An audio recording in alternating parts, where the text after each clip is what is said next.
Good afternoon. This is Duane Lowry for the DPP Grain Desk on Sunday, June 2nd. It's currently just a few minutes before 2 o'clock Sunday afternoon. First of all, before we talk about what to expect tonight and this week, let's make sure we have an appreciation of what happened last week. For the week, November soybeans were up more than 50 cents. For the week, December corn was up more than 30 cents for the week. Friday's close in Deese corn, the settlement on Friday in Deese corn was the highest since March 27. The settlement in November beans on Friday was the highest since back to February 7. And this has occurred amid a backdrop of extreme bearish sentiment over the last several weeks. We talked about it before that the market was vulnerable to short covering activity, could be significant. We talked about Deese corn needing to probe above 570 again. We got to 573 something on Friday. We talked about November soybeans having potential to get towards $13. They traded as high as $13.14 on Friday. They settled at $13.04. So a lot has been accomplished here. That's the first thing that we need to recognize.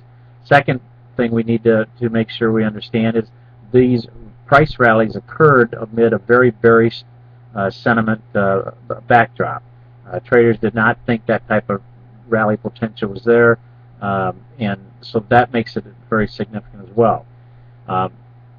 We do have a planting delay problem.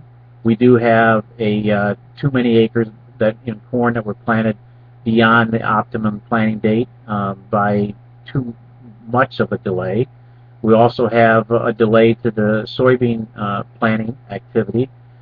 We have more rains coming this week. The precip totals will be less than the previous systems that have worked through the Midwest. So it's still going to be a struggle to get acres planted. But there will be some progress made this week. There will be progress made over the next 10 days.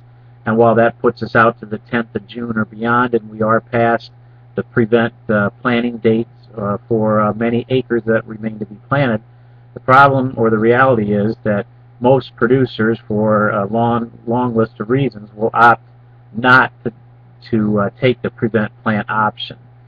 Some will choose to switch acres to beans, but probably over the next, 6, 7, 8 days anyway, most are going to plant the corn if possible.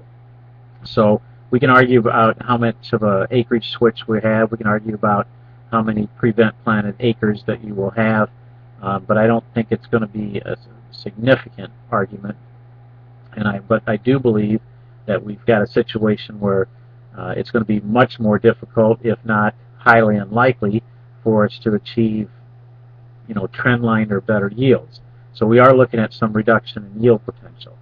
The problem is the marketplace may have, with last week's gains, may have reached the point where, to a large extent, we've fully discounted that whole planting delay, late planting scenario for the time being. Technical conditions in corn and beans are both vulnerable to some sort of consolidation, pausing action, corrective weakness activity this week. Maybe beans seem logically to be more vulnerable to that type of activity. Corrective weakness in corn will find technical support building probably 15 cents, 20 cents maximum under the market from Friday's close. That should define the bottom side of parameters here for a while. And because of the problems we've had getting the crop planted and the acreage uncertainty, it makes the reports at the end of June all that more significant, and they'll garner that much more respect from the marketplace. That means that the price weakness I just defined is 15 or 20 cents in corn from Friday's levels. That's probably your downside limitations of any corrective weakness that we experience here over the next few weeks until we get further into the growing season. So look for a buying interest to build at those kind of levels on that type of weakness.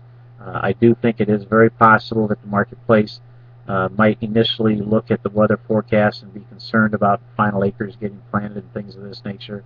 But for the large part, I think that storyline is becoming a bit mature, and the technical conditions suggest there'll be selling interest found on relatively minor strength here early this week and limited upside potential. So look for corrective weakness in corn. I think the same statement could be made about beans. Beans at new crop price levels of $13 in November has achieved upside targets. Technically, they've reached a fundamental price that's probably difficult to build a case for further strength unless we were to threaten the crop with dryness conditions or something beyond a planting delays storyline. So I think we're high enough there.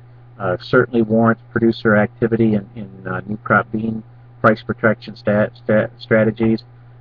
Downside risks at harvest time could be significant both for corn and soybeans, but I think in the case of the corn, there might still be enough respect in the marketplace that even if we experience weakness this week, we may still have another upside run to experience in corn sometime near the end of June, early July, that type of thing. So there's still upside potential there. I think the upside potential for soybeans is going to be very limited from current levels without having some sort of a drought type of a weather scare, and that scare is not going to happen here in the next couple of weeks at least. So start to look at the new crop prices to respect and appreciate how much strength we've had in the last several days, couple of weeks.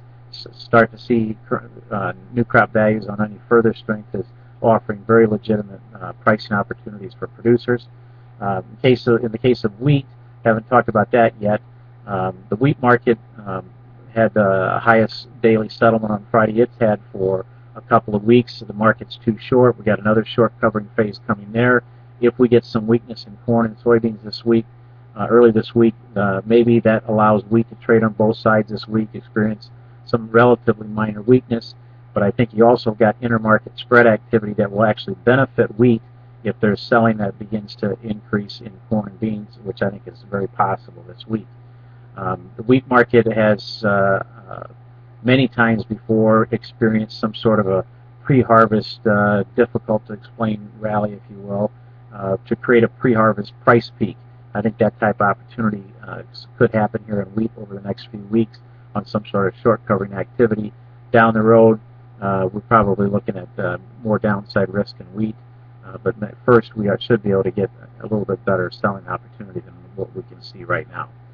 For the DPP Grain Desk, this is Duane Lowry. Thank you.